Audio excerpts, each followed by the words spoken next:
Bueno, para continuar entonces con el anterior video, antes de comenzar con derivados de ácido, voy a introducir el grupo funcional aminas, que es un grupo derivado del amoníaco. Son compuestos químicos orgánicos que se consideran como derivados del amoníaco y resultan de la sustitución de los hidrógenos del amoníaco por restos alquilo, ¿sí? Alquilo o arilo, cadenas hidrocarbonadas. Si se sustituye un grupo es amina primaria. Fíjense que tiene la misma geometría que el amoníaco, que es piramidal. Por lo tanto, si sustituye un hidrógeno tenemos amina primaria, si sustituyen dos hidrógenos amina secundaria, y se sustituyen los tres hidrógenos amina terciaria. Los grupos R, estos hidrocarburos que pueden ser alquilos o arilos, alquilos lineales o ramificados, arilos, o sea, núcleos aromáticos, fenilos o fenilos sustituidos, pueden ser iguales o diferentes, en este caso de las secundarias y las terciarias. Bien, acá tenemos un ejemplo. Fíjense, acá en este caso se nombra que esta es una amina primaria, tiene solamente sustituido un hidrógeno, y el resto alquilo es terbutilamina. Terbutilamina. Acá, por ejemplo, que tenemos dos hidrógenos del nitrógeno sustituidos, se nombran como etilmetilamino, siempre respetando el orden alfabético. Bien. Bien, en el caso de que tenga yo aquí lo que indica este cartelito, dice que si en lugar de que si tengo además de la función amina otro grupo de mayor jerarquía a la hora de nombrar el compuesto, se lo nombra como un sustituyente amino. Acá, por ejemplo, tenemos una amina terciaria y tenemos los tres hidrógenos sustituidos, y entonces se nombran por orden alfabético sec-butil dimetilamina. Acá, por ejemplo, tenemos moléculas que, como dice acá el cartel, tengo más de un grupo sustituyente. En este caso, el ácido carboxílico tiene mayor jerarquía a la hora de nombrar, entonces se lo nombra como un derivado de este ácido que tiene 4 carbonos.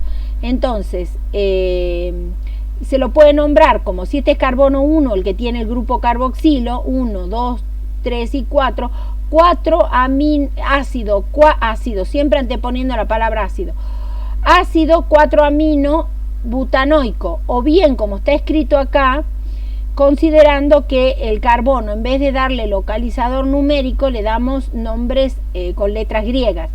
El carbono próximo al carboxilo es alfa, beta y gamma. Entonces, ácido, gamma, amino, o sea que la localización se da con una letra griega, amino butírico, que es el nombre tradicional del ácido butanoico, ¿no? Pero nombrándolo de acuerdo a la IUPAC va a ser ácido 4 amino butanoico. Acá, por ejemplo, tenemos un grupo oxidrilo y un grupo amino, entonces, y son solo 2 carbonos en la cadena, entonces es 2 amino etanol o etanolamina. En este caso tenemos una amina secundaria con un grupo complejo, y también lo que se puede hacer es tomar el grupo amino, este grupo, como un sustituyente. Este es un sustituyente de esta cadena más larga, que es una cadena con 1 más 4, 5, 6 y 7 carbonos, o sea, como derivado del alcano en este caso. Y se lo nombra entonces como 2 aminoetano, porque se toma este carbono como 1, 2 metilamino, este resto heptano, o sea, como un derivado del alcano. Eso ocurre siempre cuando tengo cadenas muy largas de hidrocarburos, entonces es muy difícil nombrarlo esto como resto alquilo, es complejo, entonces se lo nombra al amino como un sustituyente de la cadena alquílica. Entonces aquí está la clasificación en aminas primarias, secundarias y terciarias, y fíjense cuando tengo el nitrógeno está rodeado de cuatro grupos alquilo, se llama sal de amonio.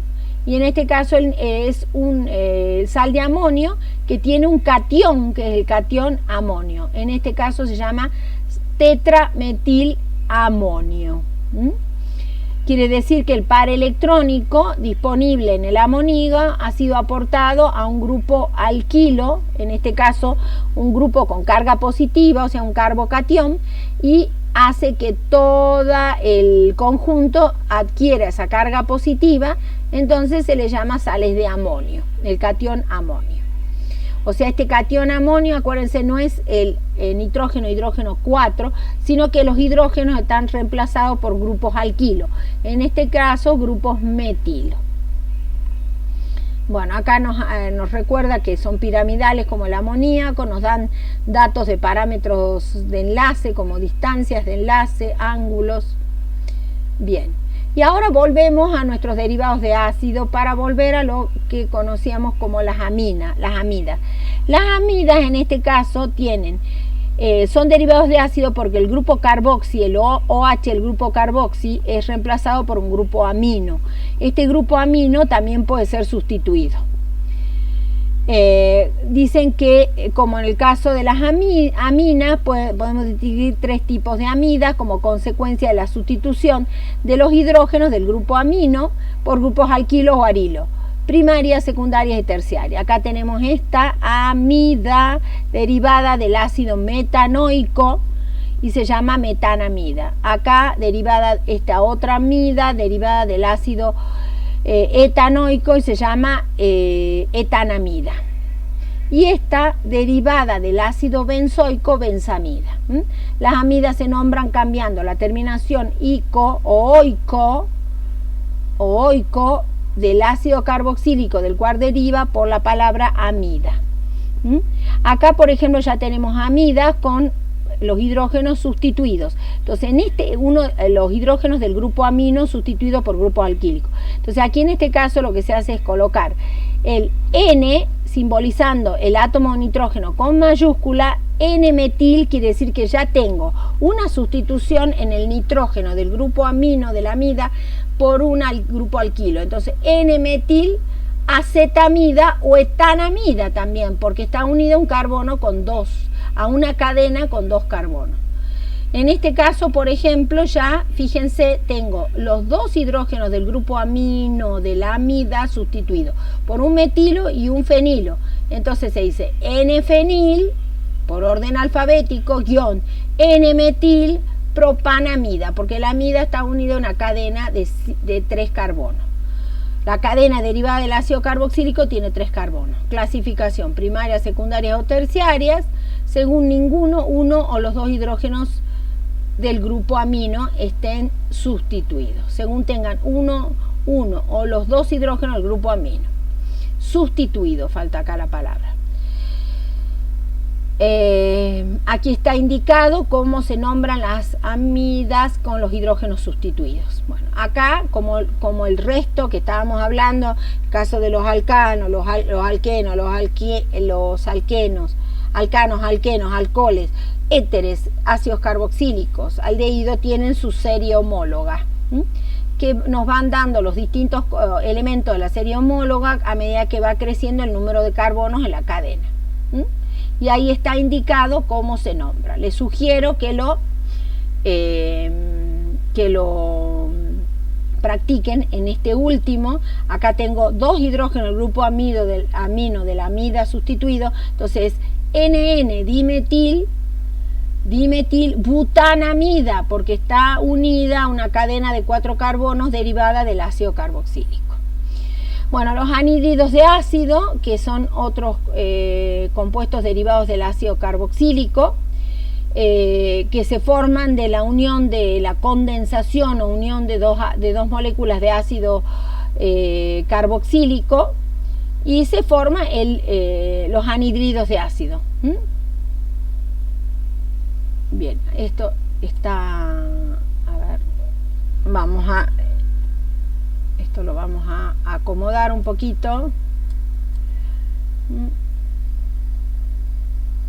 Bueno, esto está mal acá, tenía que estar antes, ¿no? Bueno, acá tenemos el anhídrido acético o etanoico porque deriva del ácido acético. Acá tenemos, en este caso, un anhídrido que tiene dos grupos acilo. Esto hasta acá es un grupo acilo y este es otro grupo acilo.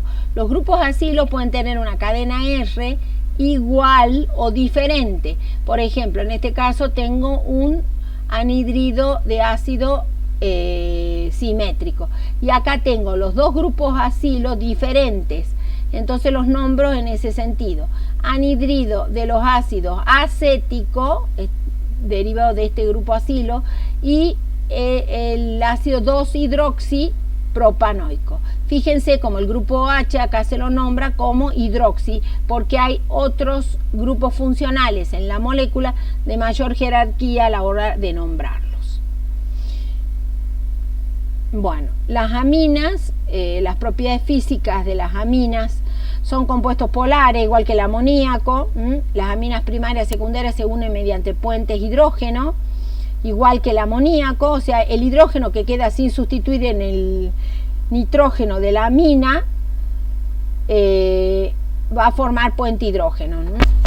Entonces los enlaces, acá está es el esquema de formación de puente hidrógeno, son más débiles que los puentes hidrógenos que forman con el oxígeno, por ejemplo. Si en lugar del nitrógeno formando puentes hidrógenos lo hace el oxígeno, los del nitrógeno son más débiles que el oxígeno. Claro, por la diferencia de electronegatividad, por el nitrógeno es menos electronegativo, el nitrógeno tiene electronegatividad 3 de la tabla de Pauling y el oxígeno 3,5. Por eso es que fíjense aquí, acá tenemos comparado un alcano, una amina y un alcohol. Fíjense que el peso molecular es parecido, entonces podemos comparar los puntos de ebullición. En este caso el etano es un gas.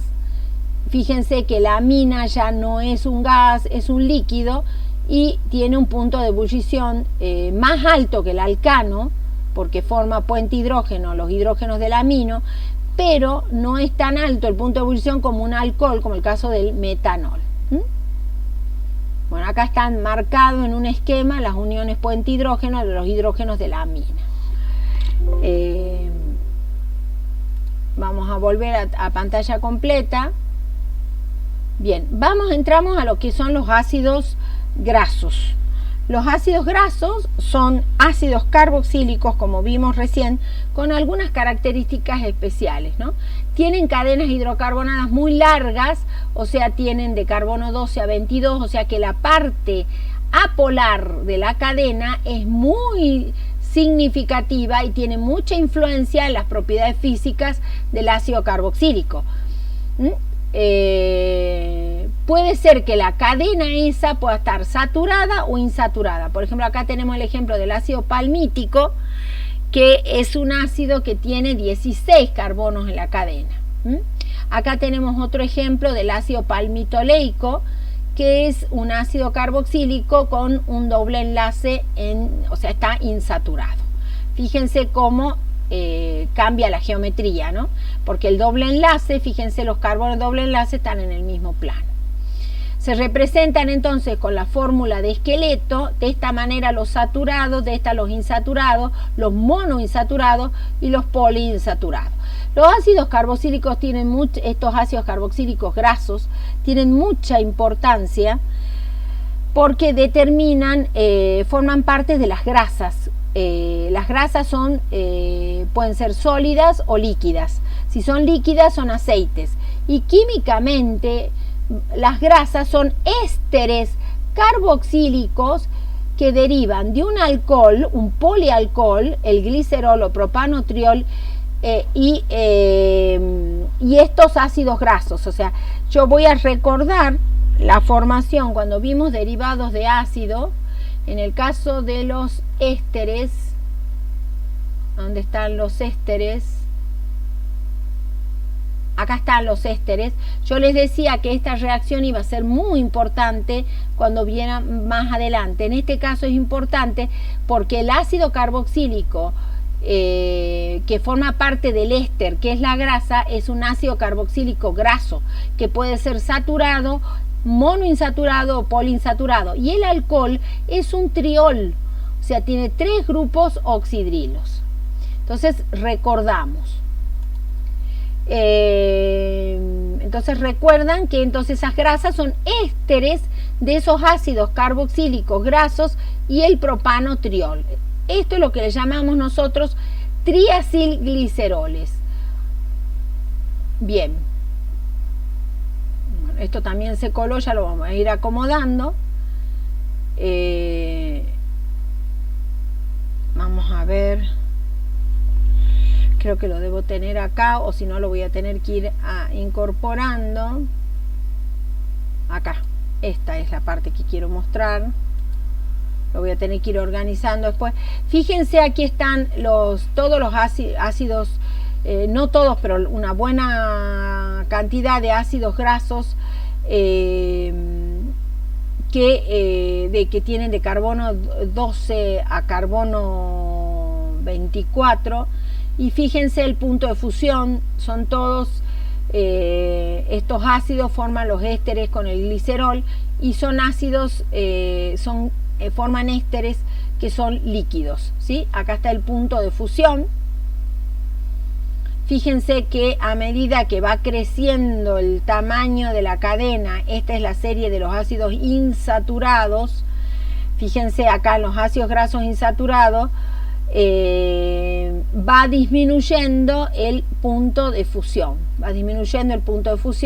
que en este caso que son ácidos grasos saturados. O sea, en los ácidos grasos saturados se ubican mejor en el retículo cristalino sólido y por eso dan cuenta de que los ésteres de estos ácidos grasos saturados forman las grasas sólidas. Y estos ácidos grasos insaturados que no se ubican bien dentro del retículo cristalino, no forman estructuras ordenadas, tienen puntos de fusión más bajos y a su vez van a dar ésteres con el glicerol que son de bajo punto de fusión. Bueno, aquí están los ácidos grasos saturados. Bueno, aquí está la clasificación.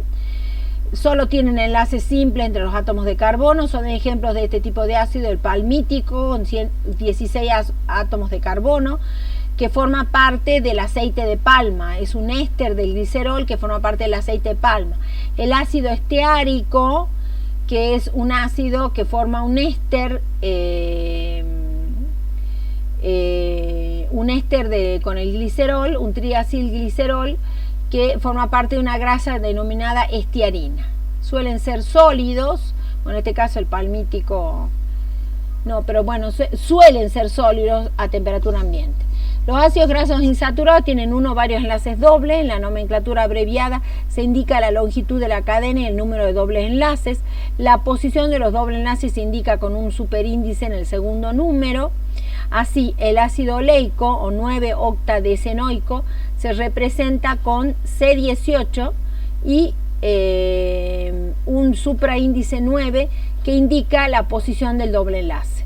El linoleico lo mismo, octadecanodienoico, dienoico tiene dos dobles enlaces. Acá tenemos dos supraíndices que nos indica la posición del doble enlace. En el linolénico tenemos el octadecanotrienoico con 18 carbonos, como indica, un ácido graso insaturado, y estrienoico tiene 3 dobles enlaces en posiciones, como indica el supraíndice 9, 12 y 15. Suelen ser líquidos a temperatura ambiente. Bien, esta es la parte que me interesaba, porque esta es la parte del laboratorio, así que es y aparte tiene mucha importancia industrial. Las grasas, aceites y ceras son fundamentalmente ésteres de elevado peso molecular. Eso se explica muy bien porque son ésteres de ácidos carboxílicos grasos que tienen unas cadenas muy largas, de 12 a 22, 24 átomos, por lo tanto es lógico que tengan un elevado peso molecular. Se conocen como lípidos, desde el punto de vista químico son lípidos. Las ceras entonces son mezclas complejas, las ceras en particular son mezclas complejas de alcoholes ácidos y algunos alcanos superiores, pero los componentes principales son ésteres formados por ácidos grasos de cadena larga y alcoholes también de largas cadenas. La cera de abeja, por ejemplo, acá tenemos un éster de un ácido graso también de aquí en este caso de 16 carbonos y un alcohol también de una cadena larga de ácidos, una cadena hidrocarbonada larga. Las grasas sólidas y aceite líquido son ésteres formados por ácidos grasos superiores, o sea, ácidos carboxílicos grasos y glicerol o propanotriol. A esto le llamamos glicéridos. Las grasas y los aceites no son glicéridos sencillos, sino que contienen varios ácidos grasos distintos distribuidos más o menos al azar entre varias moléculas de glicérido. O sea, los tres grupos OH del propano, triol o glicerol se esterifican, pueden ser con iguales o distintos ácidos grasos. Por eso la variedad de glicéridos. Una molécula puede contener 3 residuos de estearato, otra de palmitato, y 2 estearatos, y otra 2 palmitatos y un miristato. O sea que los residuos ácidos que esterifican los grupos OH, el propano, triol, pueden ser iguales o distintos. Bien, acá están, este es el propano triol, es lo que yo les decía. Yo acá tengo el ácido graso. Fíjense lo que hace, se condensan, se unen ambas moléculas y se libera una molécula de agua y se unen las cadenas esta del ácido graso con el grupo del alcohol. Entonces se forma un grupo saliente grande y así se esterifican los 3 grupos OH del propanotriol y obtenemos una estructura de este tipo. Esto es lo que conocemos como triglicéridos. Los grupos ácidos pueden ser acilo, se llama, porque son derivados del ácido, pueden ser iguales o diferentes. Los lípidos, las grasas y los aceites son consideradas biomoléculas y constituyen la reserva energética de los seres vivos. Bien, la obtención de jabones y detergentes justamente se hace a partir de grasas, de aceites o grasas sólidas. Se lo hace a partir de lo que se llama la saponificación de las grasas y los aceites, que es básicamente la hidrólisis alcalina, la reacción de la grasa con una solución concentrada de hidróxido de sodio, trabajando por ejemplo con una grasa a alta temperatura, y se puede utilizar, si se utiliza un aceite, que muchos de los jabones tienen la base en aceites, va a reaccionar con el triglicérido. En este caso esto representa el triglicérido en forma simplificada y nos da una sal, un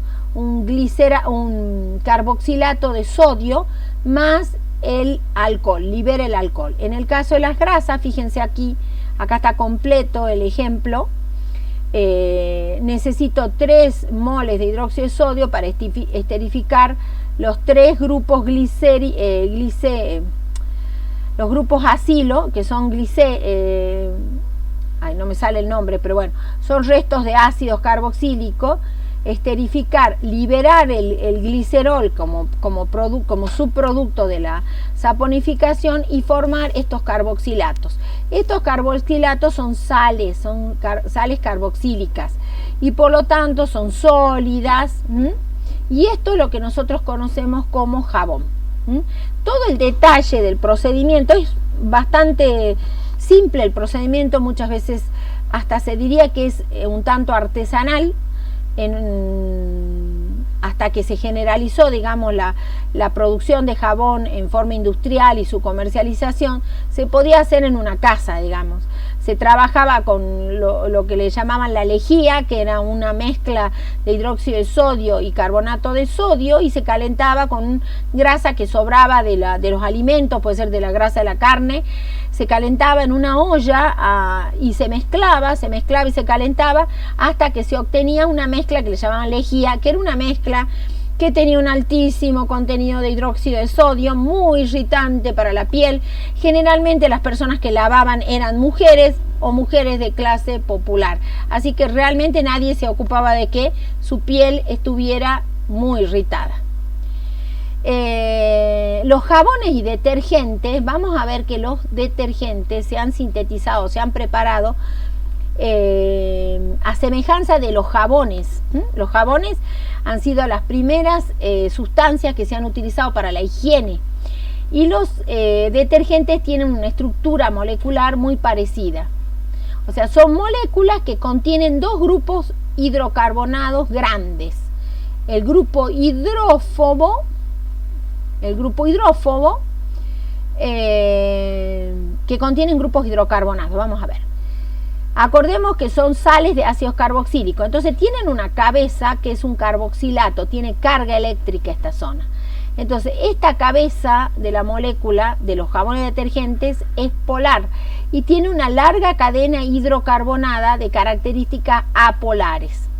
Bueno, esa doble función que tiene la molécula hace de que se llame una molécula anfipática. Tiene una cabeza polar hidrofílica y tiene una cola apolar y lipofóbica, la cabeza polar es hidrofílica, o sea, tiene afinidad por el agua, y lipofóbica, tiene rechazo por los lípidos. Y la cadena apolar hidrocarbonada es hidrofóbica, rechaza el agua, y lipofílica, tiene afinidad por los lípidos. Entonces, esta molécula de jabón o de detergente, que van a encontrar estructuras parecidas, en el caso de los detergentes, el grupo polar puede ser carboxilato, fosfato, ya no se usa mucho, pero en un momento fueron fosfatos, sulfonatos, ¿sí? Que esa era la cabeza polar. ¿Cómo realiza el jabón su acción limpiadora? La capacidad de formar emulsiones con los materiales solubles en las grasas, esa es la cuestión, porque lo que ocurre es que cuando tienen contacto con una gota de grasa, por ejemplo, la superficie de un plato, cuando hay que lavarlo, ¿qué es lo que pasa con en el caso de los detergentes y los jabones? ¿Cómo ejercen su efecto de detergencia? Emulsionan las grasas que están en la superficie de los platos. ¿Por qué? Porque con la cola apolar se unen a las grasas, y con la cola apolar a las grasas, y con la cabeza polar al agua. Entonces de esa manera logran formar una emulsión con las grasas y retirarla de las superficies que hay que limpiar. Retirar, esto es lo que le llamamos en forma vulgar la suciedad. ¿Cómo ocurre eso? Porque las gotitas de grasa son rodeadas por estas moléculas del detergente o del jabón, que rodean con sus partes apolares, con sus cadenas apolares, y la parte polar queda en los extremos, formando una gran molécula, no es molécula, digamos, vamos a decirle mejor una estructura que se le llama micela. Micela, esa es la micela del jabón. Entonces, esto es lo que me permite a mí separar las gotitas de grasa, las partículas de grasa de las superficies, y poderlas retirar en el lavado. Bien. Fíjense, acá tengo un ejemplo de un detergente que tiene como cabeza polar un sulfonato, un grupo sulfonato, que tiene carga eléctrica. Este grupo sulfonato es el que hace el enlace con el agua, porque es soluble en agua, porque es polar, y la cabeza polar hace el enlace con la parte grasa, y de esa manera emulsionan las grasas, porque van separando las gotitas de grasa en partículas más pequeñas, y de esa manera pueden ser arrastradas durante el lavado. Bueno, como está un poquito desordenado, esto lo voy a ordenar y vamos a seguir más adelante.